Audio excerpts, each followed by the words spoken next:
Vous savez, si l'être humain avait la capacité là maintenant de retrouver sa véritable nature, qui est en fait l'amour, l'amour de toute chose, qui est cette propre connaissance en toute chose, cette unité envers tout le vivant, eh bien on ne pourrait pas avoir ce qu'on voit actuellement dans ce monde.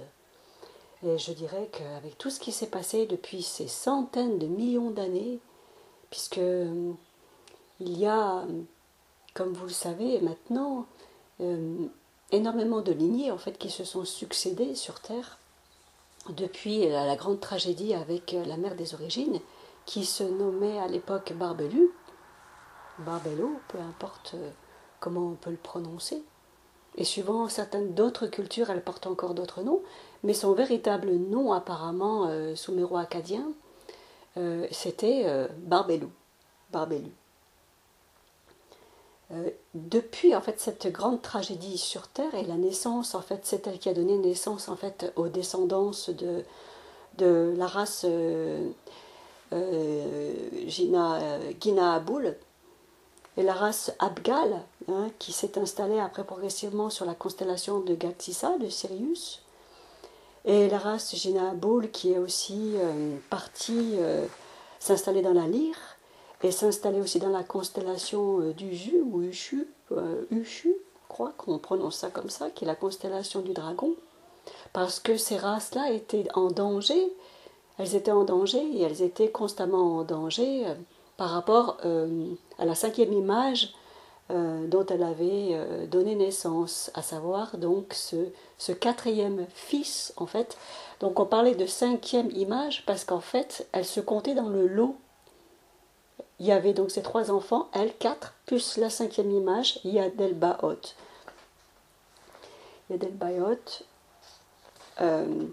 qui est apparemment considéré chez les gnostiques comme le grand archonte ou le démiurge ignorant. Mais ce qui fait de la peine en fait dans cette histoire, c'est que quand elle a mis au monde, et il faut comprendre aussi, je pense que clairement nous avons en fait la clé de tout le malaise que nous pouvons voir en fait autour de nous depuis et qui remonte à des générations et des générations. Pourquoi ce monde ne va pas bien? Parce que en fait, il y a effectivement ce qu'on appelle la souffrance. Nous rencontrons la souffrance sur ce monde. La souffrance, la peur de la séparation, la peur du rejet, la peur de manquer, la peur, la peur. Mais cette peur-là, elle est justement due à un manque d'acceptation, un manque d'ouverture, un manque d'accueil par rapport aux relations que nous pouvons avoir les uns avec les autres. Par exemple, à savoir là, et c'est quelque chose qui était tout à fait, je pense, inédit de la part de ce personnage, et que je ressens aussi profondément, comment dire, c'est tellement profond, ça me touche à l'intérieur tellement profondément que je ne peux pas m'empêcher de partager ça avec vous. Parce que, en fait, effectivement, toute la race humaine, et ça remonte même à d'autres lignées, comme les lignées Anunnaki, les Usumgal, etc., les Kingu-Babar, tout ça, remonte vraiment à la mère des origines. Mais ces lignées n'ont pas été conçues uniquement par la mère. Donc il faut savoir que certains, par la suite, ont pris le rôle de père créateur. Et c'est ça, je crois, aussi qui a comment dire, déstabilisé tout l'ordre en fait cosmique. Parce que le père est censé sous-tendre en fait quelque part cette polarité masculine est censé sous-tendre la création, mais en aucune manière il ne peut prendre la place de la créatrice. Et c'est ce qui s'est passé en fait de génération en génération, ici même aussi sur Terre. Et il n'y a pas que sur Terre, mais dans tout le système solaire, il y a ce problème de déséquilibre qui est à la racine justement de tous les conflits que nous pouvons en fait percevoir, que ce soit au niveau politique, sociétal, etc. Ça se retrouve, mine de rien, dans tout ce que nous pouvons appréhender aujourd'hui. Et donc, j'en reviens à l'histoire de Barbelu qui met au monde en fait cette cinquième image. mais avec un génome, comme on avait vu, qui venait d'un autre univers parallèle. Il y avait le sien mélangé à cet individu qu'il nommait à cette époque King Galam, qui venait d'un univers parallèle et qui était aussi à un certain niveau des êtres futurs des Musidim.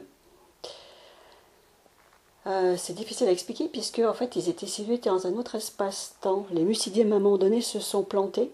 Ils se sont plantés tout simplement. Ils ont fait de mauvaises manœuvres qui ont fait qu'ils se sont retrouvés dans un univers parallèle, mais gravement affectés par la traversée justement de grosses radiations qui ont fait que ça a complètement transmuté leur ADN et ils ont dû malheureusement s'adapter à une nouvelle vie, de nouvelles conditions de vie, avec donc des problèmes respiratoires, des problèmes d'adaptation apparemment sur place assez graves, qui fait qu'a priori, selon le témoignage, je reprends encore une fois de cet écrivain, donc d'Anton Parks, qui a pu avoir ces visions-là, mais qui semblerait effectivement que ces êtres-là témoignent et ont essayé apparemment pendant des millénaires d'essayer d'avertir la population Musidim, donc dans ce système solaire et dans cet univers local, des dangers qui pouvaient les attendre. Voilà, qu'il fallait absolument qu'ils se fassent attention et qu'ils redoublent de vigilance et surtout qu'ils redoublent de sagesse par rapport à l'emploi, je dirais, de certaines lois, certainement, au sein du cosmos. Voilà, parce qu'il ne faut pas croire que l'univers c'est tout beau, tout rose. Hein. L'univers, le cosmos est piégé en fait de trous noirs, d'hologrammes, de régions holographiques, de fantômes, de mirages qui font que, eh bien, il y a apparemment pas mal de pilotes qui se perdent et qu'on ne retrouve jamais, mais qu'on peut retrouver apparemment dans un autre espace-temps. Voilà. Donc c'est pas que c'est compliqué, c'est qu'il y a une réponse à tout ça qui est complètement métaphysique et astrophysique d'ailleurs, mais qui ne sera pas forcément, comment dire, reconnue dans l'oreille de chacun, puisque forcément on ne vous apprend jamais ça à l'école, on ne vous l'apprend pas.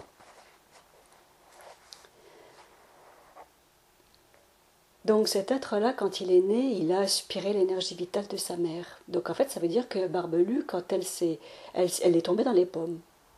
Elle est tombée dans les pommes, et elle a eu énormément de mal à reprendre ses esprits.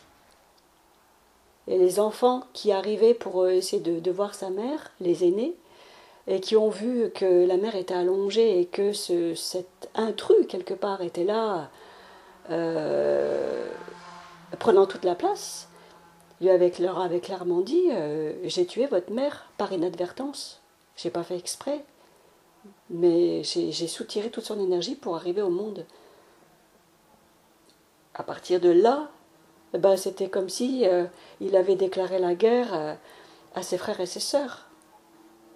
Comment est-ce que vous pouvez imaginer une seule seconde, en fait, un enfant qui arrive au monde et puis qui soutire l'énergie vitale de la maman? Vous voyez ce que je veux dire? Donc il y a eu un profond trauma des deux côtés, des deux côtés. La mère, donc fort heureusement, n'était pas morte, mais elle était assommée. Donc elle a mis du temps à reprendre son énergie vitale et toute sa force vibrale hein, pour contrer en fait ce fils qui, a priori, effectivement, avait aussi à un certain niveau, non pas un dessein néfaste, mais portait en lui toute la connaissance. Toute la connaissance. Il avait en lui toute la connaissance du cosmos, toute la connaissance des lois physiques, métaphysiques, astrophysiques, etc.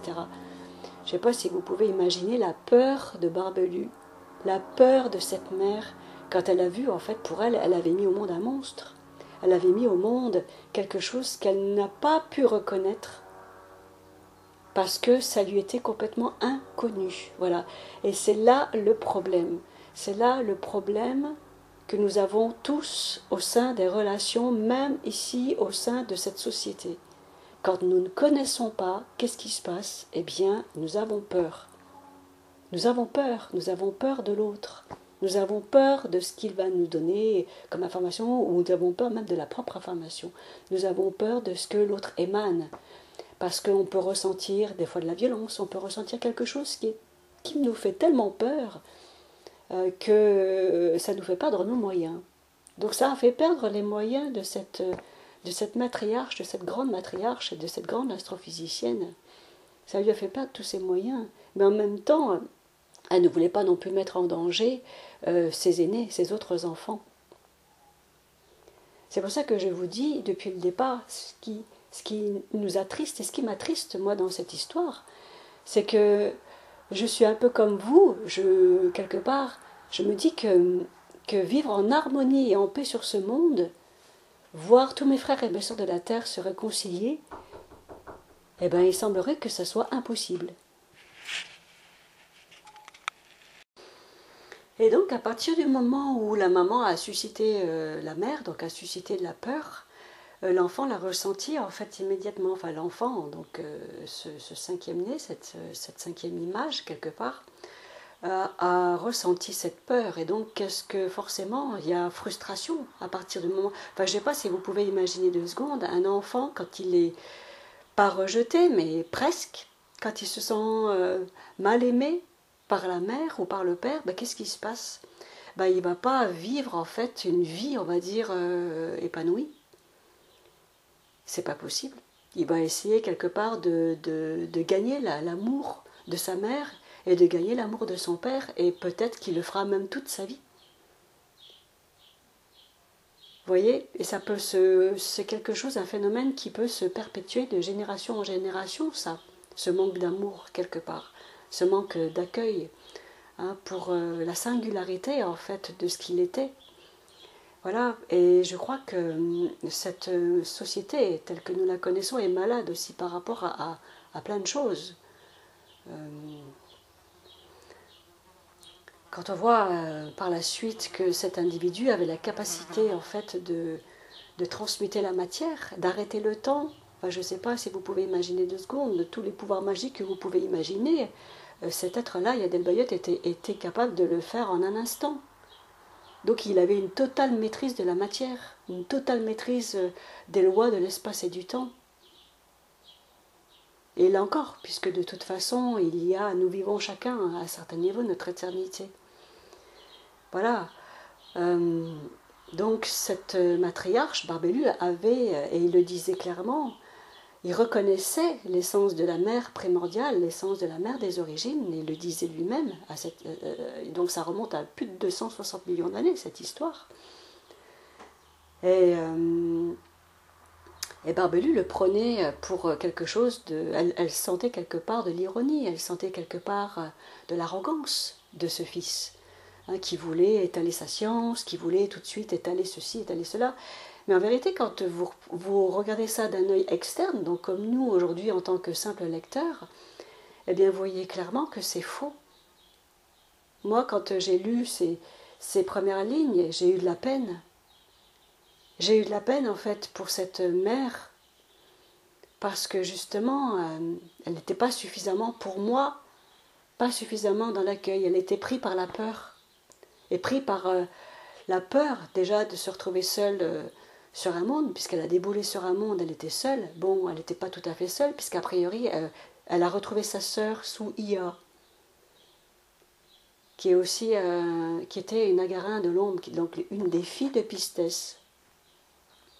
Mais bon, il s'avère que Barbelu était elle-même la réincarnation de Pistès. Donc vous voyez, ça tourne en boucle en fait dans ces histoires d'espace-temps. Donc je pense qu'elle n'a pas passé des moments faciles de son existence, cette matriarche. Et si elle est de nouveau incarnée parmi nous, ben je pense que ça doit être aussi difficile aussi pour elle. Parce que déjà, comme j'ai expliqué, dans tout ce qui se passe, dans ces fameuses lignées, nous portons cet amour, nous portons en fait véritablement ce sang royal, hein, cet amour inconditionnel pour tout ce qui est. En tout cas, moi, je le perçois comme ça depuis toujours, depuis ma naissance en fait, hein, et je sais pertinemment que je suis sur terre pour servir et pas l'inverse. Je suis là pour servir mes frères et mes sœurs sur terre, pour leur apporter le mieux que je puisse le faire, et non pas pour être servi. C'est pas du tout ma nature.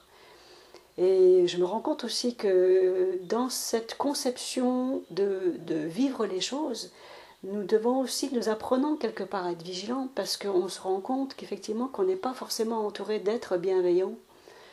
Et j'ai même eu par l'occasion à rencontrer des êtres qui se servaient littéralement de cette énergie, de cette gentillesse, de cette bienveillance. Et finalement, ça finit par se retourner littéralement contre vous. Donc je n'ai jamais perdu en fait foi par rapport à ça. Je laissais simplement ces individus vivre ce qu'ils avaient à vivre, sans forcément les condamner. Et je ne condamne personne d'ailleurs, même tous ceux qui ont pu se frustrer par rapport à tout ce que j'ai pu dire, par rapport à tout ce que j'ai pu leur avancer. J'ai toujours été en joie de rentrer en contact avec les uns et les autres, toujours. Toujours. Je n'ai jamais eu l'intention même de harceler qui que ce soit. Et ça, je tiens quand même à le dire, à le préciser, malgré ce qui a pu être rapporté, parce que je suis d'un tempérament tellement tranquille et tellement joyeuse par essence, que franchement, je vous dirais que j'ai véritablement besoin de personne pour vraiment vivre ma nature. Voilà, donc ça, c'était déjà des choses que je voulais mettre au clair. Donc, pardonnez-moi si certains l'ont mal pris, si certains se sont sentis agressés. Ce n'était pas du tout mon intention et je pense que je me faisais peut-être même plus de soucis pour ces êtres-là que pour moi-même. Voilà. Donc je vais continuer avec cette histoire de génération et de diagramme aussi des lignées que j'ai mis en ligne sur ma page Facebook. Vous pouvez aller voir donc sur la page Facebook Béatrice Balm, vous allez retrouver en fait tout simplement un trou noir parce que j'ai moi-même vécu en fait ce processus. Et c'est pour ça que je vous dis, ne jouez pas avec ça. Et tous ceux qui effectivement, c'est pas de condamner des frères et des sœurs qui parlent de ça et qui veulent effectivement à un certain niveau faire rentrer tout le système solaire dans un trou noir et patatras, on n'en parle plus, on se retrouve à l'absolu. Non, c'est pas du tout ça. La réalité en est tout autrement. Hein. Elle en est tout autrement. Donc, comme je dis, je ne condamnerai personne. Je ne peux pas condamner qui que ce soit, parce qu'en réalité, je suis en chacun de vous. En chacun de vous, sans exception. Je me sens en chacun de vous, en chaque chose. Et c'est le propre, comme je vous dis, de la mère. C'est le propre de cette essence primordiale. Donc cette mère des origines donc, a conçu donc, ces lignées. Et forcément, celui qui s'est senti rejeté par sa connaissance, eh bien, a mis au défi, malheureusement, sa mère. Donc il y a eu en fait comme une espèce de prise de pouvoir, mine de rien, sur l'autre, au grand regret de sa mère, parce que quand elle a vu ça, eh ben forcément, qu'est-ce que ça lui a provoqué? Ça lui a provoqué de la peine, ça lui a provoqué la tristesse. Comme ça peut provoquer la tristesse chez toutes celles et ceux qui lisent en fait ce genre de témoignage. Parce que quand vous avez affaire à un être qui souffre, à un enfant qui souffre, et qui sort en fait de votre ventre, qui saute de votre chair, eh ben vous voulez le prendre dans vos bras. Comme Barbulu a tenté de le prendre dans ses bras. Mais il s'est senti tellement rejeté qu'il a repoussé les bras de sa mère. Et si vous prenez un enfant qui souffre, quand vous prenez un adulte qui souffre, vous essayez de vous approcher de lui, il ne va jamais accepter que vous le preniez dans ses bras.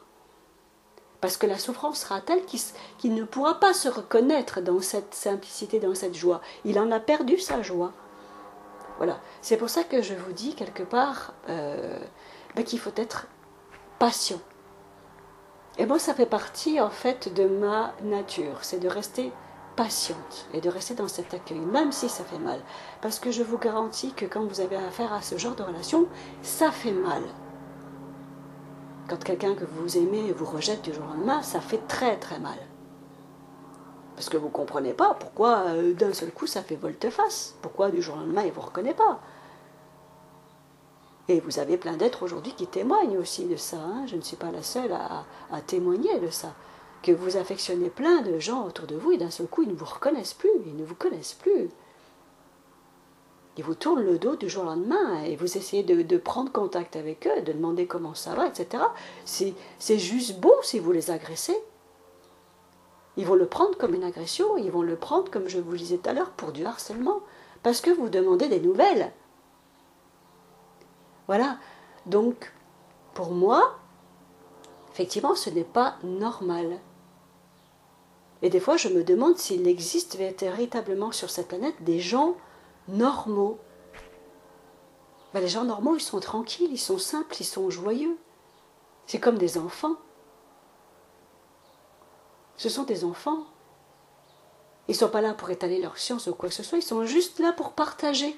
Enfin, je ne sais pas si vous imaginez, juste là pour partager la joie, pour partager cette nature suprême qui est notre nature à tous, sans exception.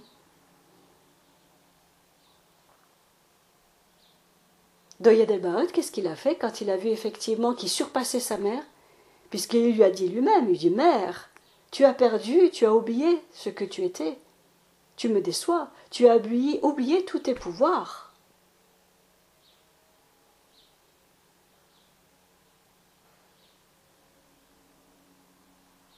Ben, il en a fait un petit peu qu'à sa tête. Il a construit pour sa mère des armées célestes, qu'il appelait les anges.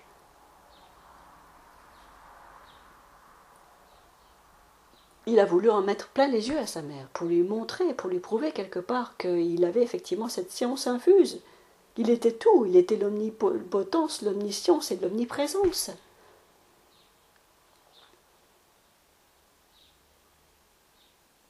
Mais ce qu'il avait oublié, et ce dont j'ai vu moi dans une vision, puisqu'à un moment donné, je ne sais pas comment ça s'est produit, mais je me suis retrouvée, et comme j'ai témoigné dans mon journal de bord, puisque je tiens à ce journal de bord, parce qu'il témoigne pas mal de choses, d'expériences vécues, et qui rentrent totalement en corrélation avec, comme je disais, le livre de Nouréa, de Anton Parks, le tome 0 des chroniques de Nirku, ou du Jirku, peu importe comment on le prononce, où à un moment donné j'ai vécu ce face-à-face. J'ai vécu ce face-à-face avec cet être. Et là, je lui ai dit clairement, j'ai dit, mais tu as oublié quelque chose, fils. Tu as oublié que tu rêvais. Voilà ce que je lui ai dit. Et mon rêve, là, s'est arrêté. Et je me suis réveillée.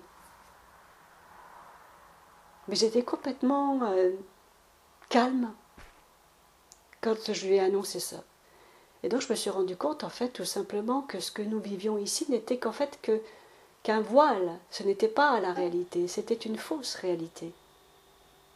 Mais ce n'est pas parce que c'est une fausse réalité que nous ne devons pas prendre soin des nôtres, que nous ne devons pas prendre soin de ceux qui nous entourent.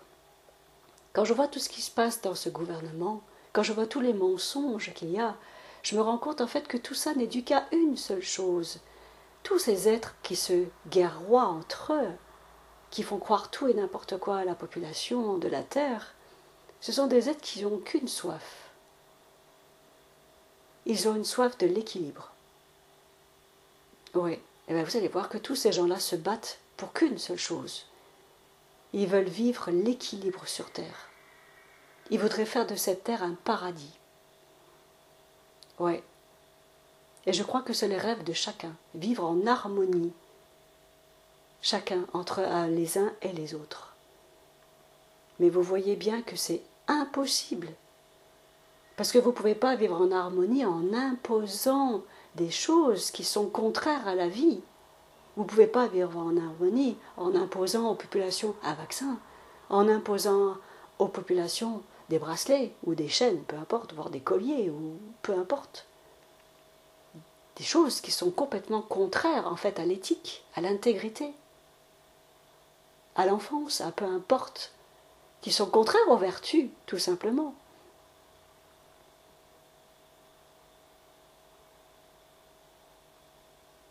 Mais ça vient tout simplement de certains qui se sont pris, non pas pour Dieu, mais qui ont en fait fait les choses à la place de la mère. Une mère est créatrice, c'est elle qui va donner la vie. Or, Yed el-Bayot s'est pris pour un créateur. Il a créé effectivement ces armées célestes. Mais dans ses descendants Kingu Babar, les Kingu Babar ont créé ce qu'ils appellent les Usumgal ou Ushumgal, peu importe comment ça se prononce, qui eux-mêmes, à un moment donné, ont voulu ressusciter la mère des origines. Ils ont voulu ressusciter la matriarche, parce que dans le vivant, forcément on se tourne vers quoi? On se tourne vers la matrice de vie, on se tournera toujours vers la mère, parce que c'est la mère qui porte la vie, encore une fois. C'est la mère qui met au monde les enfants. Et ces êtres-là ont voulu absolument ressusciter la mère en utilisant quoi? Une matrice cristalline. Une matrice cristalline. Avec donc un processus de base, des cristaux sacrés qui ont pu générer avec un certain code génétique qui ont fait ressusciter une mère. Ce n'était pas forcément la réincarnation de Barbelu, ce n'était pas forcément la réincarnation non plus de Pistes, enfin peu importe, ce n'était pas forcément la création de la mère des origines, mais c'était quand même la réincarnation d'une matriarche, d'une mère, avec ses pouvoirs, avec sa puissance, ce qu'on appelle la triple puissance, la parthénogénèse, celle qui met au monde à elle seule des lignées. Elle n'a pas besoin de mâle.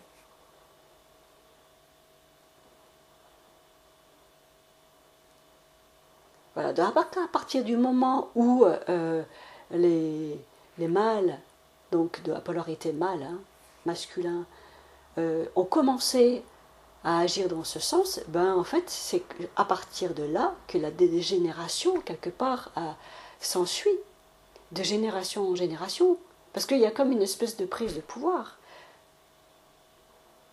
Donc cette reine qu'ils ont mis au monde, ces Ushumgal, ils ont mis au monde en fait donc la reine Tigem, elle s'appelle comme ça selon les mémoires de Anton Parks. Donc Tiamate, Tiamata, qui a été ensuite le nom Mulmus ou Mulmush, Mulmush, qui était le nom donc originaire du système solaire, est devenu ensuite Tiamata. Il portait le nom de cette reine. Et cette reine a donné naissance ensuite aux Amasutum, c'est-à-dire aux Amashutum, cette fameuse race qui était descendante des matriarches sombres dont Barbelu en faisait partie. Voilà, on a voulu à tout prix recréer aussi ces matriarches qui s'étaient éteintes passé un temps, mais qui sont de nouveau renées. Donc la mère, quelque part, l'appel de la mère est quelque chose qui est primordial. Hein, il y a un appel qui est primordial dans tout ce qui peut arriver. Et là, je peux vous garantir que ce qui se passe ici, dans cette société, dans ce monde, eh bien, c'est qu'à un moment donné, toute l'humanité va appeler de toutes ses forces la mère. Elle va l'appeler la mère des origines. Parce qu'elle va réaliser que c'est elle qui les a mis au monde. Et qu'elle n'a pas besoin forcément de matrice cristalline pour cela. C'est le cœur de la mère qui est vivant en chacun de nous, en chacune des lignées. Et quand j'entends malheureusement et par ignorance des êtres qui pestifèrent sur certaines lignées, sur certaines races, notamment les Anunnaki, notamment les Dracos, mais je ne sais pas si vous imaginez 2 secondes ce que vous êtes en train de faire. Vous êtes en pleine dualité en vérité. Vous êtes en pleine dualité. Les Dracos, et je vous le répète, ont été créés par les matriarches, et notamment par une Nagarin de l'ombre, Souya, qui était la fille de Pistes. Souya a mis au monde les Kingu verts et les Kingu rouges. Elle les a mis au monde. Parce que ces êtres-là étaient censés protéger la maison mère, c'est-à-dire tout le système solaire à la base. Ensuite, ces Kingu, ces Dracos pourront témoigner, parce qu'il y a plein de gens qui les canalisent et pourront témoigner qu'eux-mêmes ont été séparés, ils se sont séparés entre eux au bout d'un certain temps. Mais ils reconnaissent tous, sans exception, la mère des origines, les mères des origines. Il y en a deux. Il y a Souya et il y a Barbelu. Souya a énormément aidé sa sœur, Barbelu. Et Barbelu a aussi aidé Souya. C'était, voilà, elle ne faisait qu'une. Hein? Elle ne faisait qu'une.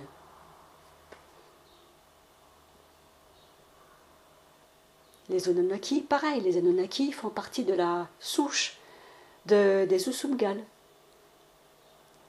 Il y a eu, en fait, parmi les Usumgal, la reine, quand ils ont mis au monde donc cette reine, quand ils l'ont fait ressusciter, cette mère, la mère a choisi en fait un mâle. Et ce mâle-là s'appelait Anzubi Apsu. Apsu qui est le centre en fait, hein, qui est même le centre, je crois que c'est le centre de l'intraterre, le nom de l'intraterre.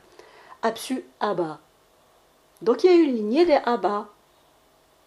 Alors je ne sais pas si on parle des mêmes Abba, mais il semblerait que ces Abba, mine de rien, refont surface, là, actuellement, dans tout ce qui est, en fait, non pas, je dirais, l'élite patriarcale, parce que l'élite patriarcale, c'est encore autre chose. C'est des gens qui ont, pour moi, et clairement, qui sont abusés, qui ont été abusés, et puis qui abusent complètement de leur pouvoir. Mais ce sont à la base des ignorants.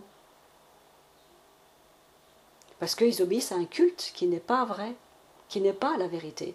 Même s'ils adulent à un certain niveau la mère, ils adulent Isis, ils adulent le culte en fait d'Isis et d'Osiris, mais en vérité ne le vivent pas.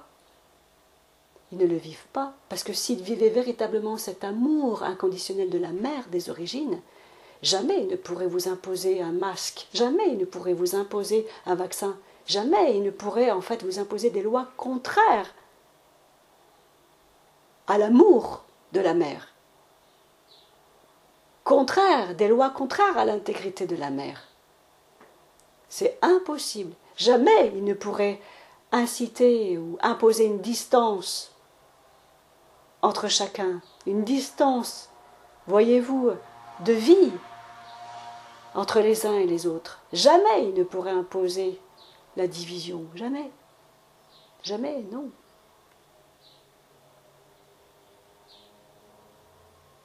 S'ils étaient complètement intègres avec eux, déjà, il y aurait, dans un gouvernement, il n'y aurait pas comment dire, d'être politique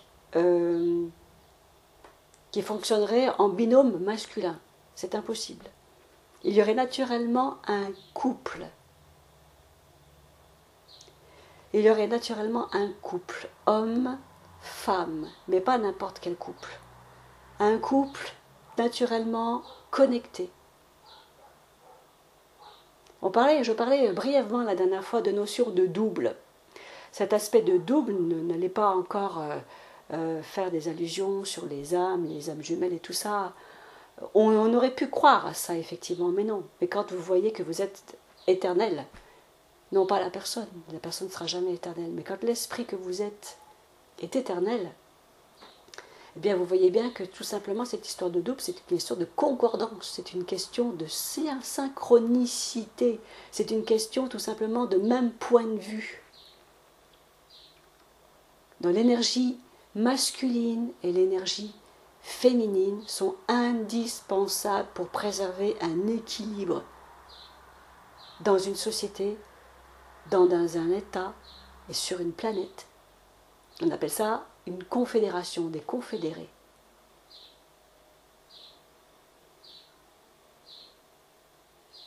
Donc je pense que ces choses-là vont tout doucement changer, se modifier avec le temps qui passe. Après, bien sûr, il se peut qu'il y ait d'autres choses qui se passent aussi entre-temps. Hein. Il y a plus de 260 millions d'années, voire beaucoup plus, je crois, c'est entre 300 millions d'années certainement, que la surface de la Terre, du cul, elle s'appelait comme ça, Vénus aussi, Castou, Mars, Hule, ont été littéralement rasés par cette fameuse flash solaire. Mais ça, c'est en vérité le drame, un des drames cosmiques, mais dont la conscience collective se souvient, et qui hante à un certain niveau les esprits, ça c'est clair. Il y a énormément de gens qui redoutent de voir de nouveau ce flash solaire venir éradiquer toute vie à la surface de cette planète. Pourquoi? Parce que tout ça sont les conséquences, en vérité, de formes pensées. Je vous ai déjà dit, et je le répète, je le réitère là dans ce post, que les formes pensées, tout ce que vous émettez est onde. J'en ai parlé dans le manuscrit de la guérison de l'humanité, une grande histoire d'amour, et je le réitère de nouveau, que tout ce que vous pensez est onde de forme. Et donc ça véhicule une manifestation au sein des éthers. Et l'éther, forcément, aide, et là est la manifestation. Donc ça va se matérialiser. Donc c'est clair que si vous avez une élite qui pense à éradiquer toute surface sur Terre, et que vous avez une autre élite qui pense que ce système solaire va aller dans un trou noir, ou qu'une autre élite qui pense à une nouvelle Terre, ou encore une fois une autre élite qui pense que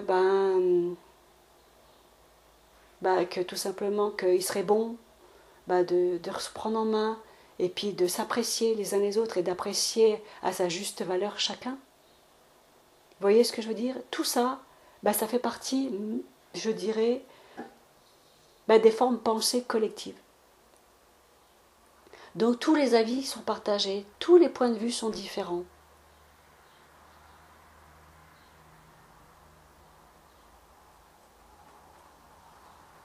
Tous, absolument tous. Personne, en vérité, ne détient la vérité. Personne ne détient la vérité. Je dis simplement que la seule vérité, c'est la joie. Et j'ai toujours dit dans les stages que j'ai effectués, tous les frères et les sœurs qui sont venus en stage et pourront témoigner de la béatitude et de cette plénitude et de cette allégresse. Tous sans exception pourront témoigner que c'est la seule vérité. Après que les gens rentrent chez eux et puis qu'ils aient des 10 points de vue différents, ou d'un seul coup qu'ils ne veulent plus communiquer avec vous, ou qu'ils se mettent à vous insulter, moi j'ai toujours dit, ce n'est pas mon affaire.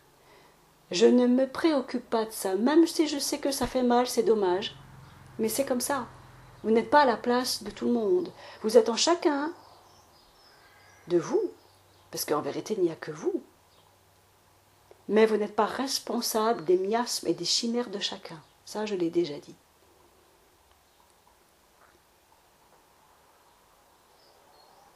Donc, quand il y a quelque chose qui fait mal ou qui vous fait mal, eh bien, détournez-vous de ça.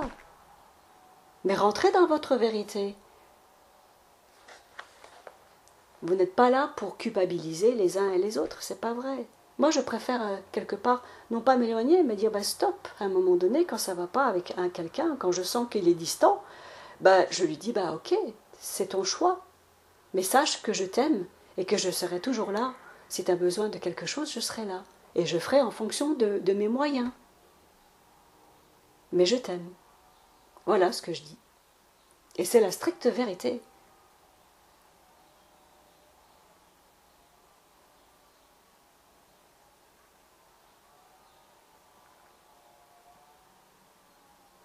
Donc je m'adresse aussi dans ce poste aux enseignants, à ceux qui ont la responsabilité d'avoir avec eux des enfants. Faites comme votre cœur vous le dicte, et non pas comme les politiques vous le dictent. Les politiques ne sont pas la réalité, ce n'est pas la vérité. La vérité est joie, la vérité est pure joie, la vérité est partage, la vérité est douceur. Tout ce qui s'éloigne de là, de ça, et ça devrait vous mettre en alerte.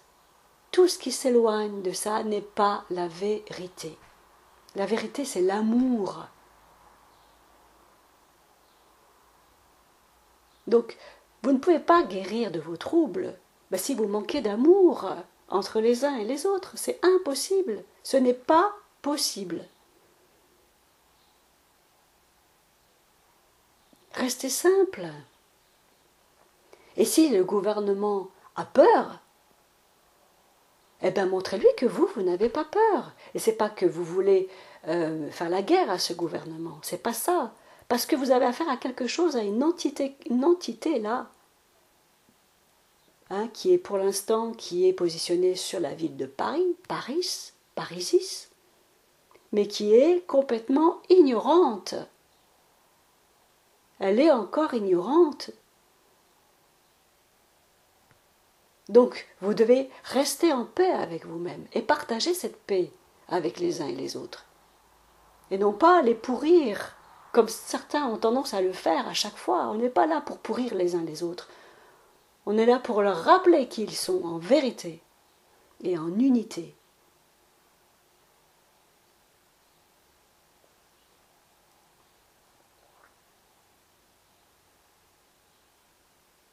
Cette harmonie, chacun le vit à son échelle, mais chacun le vit. Donc détournez-vous de tout ce qui n'est pas vrai. C'est comme ça que vous resterez en harmonie avec vous-même et en harmonie aussi avec votre environnement. Tout simplement, tout ce qui n'est pas vrai, lâchez. Lâchez. Faites ce que vous avez à faire tranquillement, sans vous soucier de quoi que ce soit. Et la vie répondra naturellement à tout ce que vous faites. Quand c'est dans le cœur, quand c'est dans la joie, quand c'est dans la graisse. Comme un enfant. Ces enfants qui vous montrent l'exemple, eh bien, faites-les comme eux.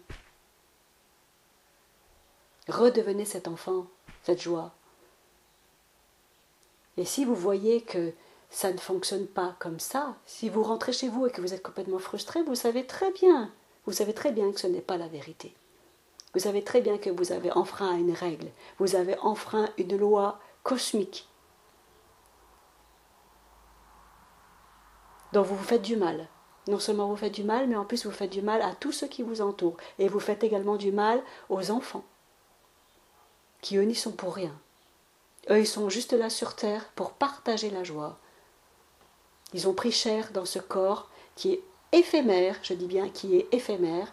Ici, on a une courte vie au sein de ce corps-là.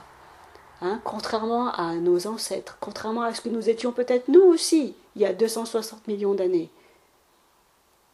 Hein, c'est-à-dire des êtres complètement, à un certain niveau, éternels.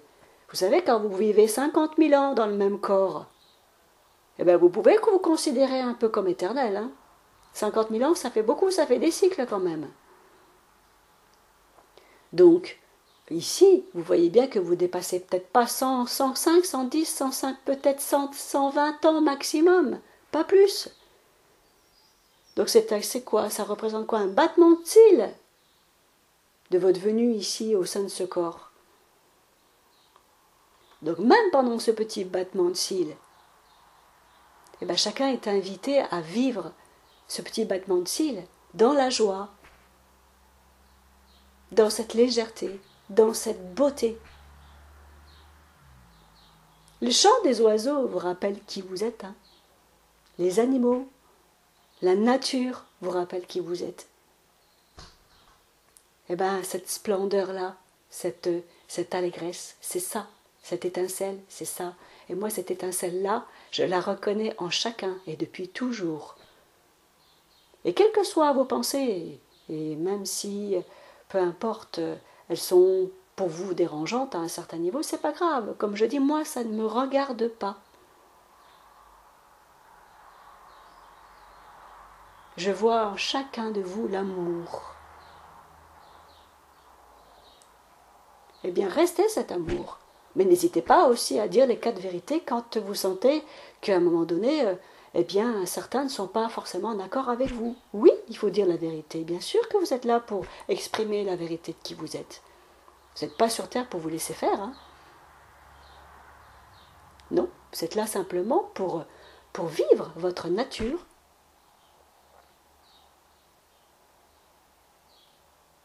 Mais pas pour faire n'importe quoi, non plus. Quand on se respecte, et peut-être que ça va vous prendre peut-être toute une vie ici pour apprendre à vous respecter. Peut-être. Mais il faut considérer que ça sera qu'un battement de cils, puisque vous n'êtes pas ce corps et que vous n'êtes pas ce corps, cette chair. Vous êtes de passage au sein de cette chair.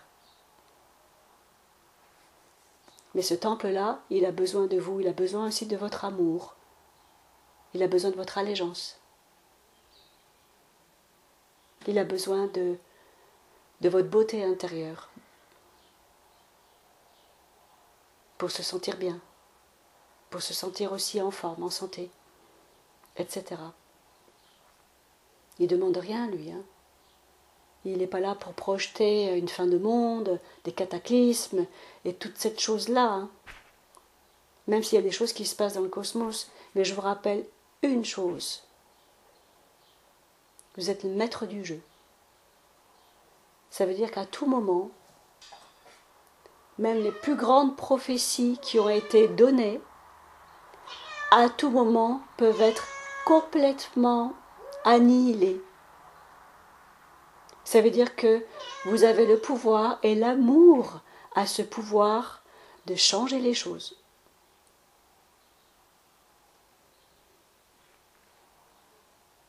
Oui, il a le pouvoir de changer, de modifier la réalité.